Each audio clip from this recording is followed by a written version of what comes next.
I came across the Ikigai concept, which is a Japanese word. Yes. It stands for reason for being.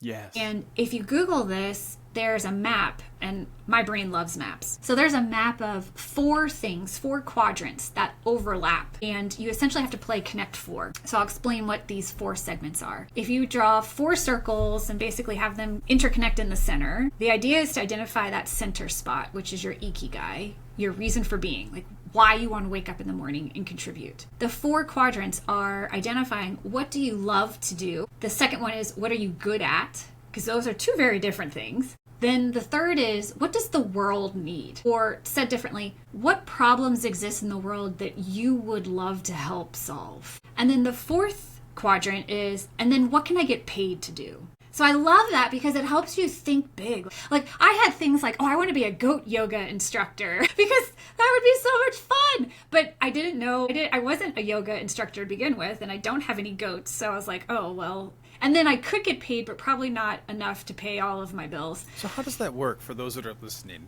Why are goats involved? Did you make this up? I did it. It's a thing. Okay. It is a thing. And thing. sadly, I've never actually experienced it. Okay. But I do remember actually coming across a woman who was franchising goat yoga because I looked into it. So how are the goats involved? Because my experience with goats is they're pretty rambunctious. So these are baby goats. So whether they're like That'll change dwarf, if they're dwarf goats or maybe just infant goats. So a baby goat is called a kid. Okay, thank you. Look that up. You're welcome.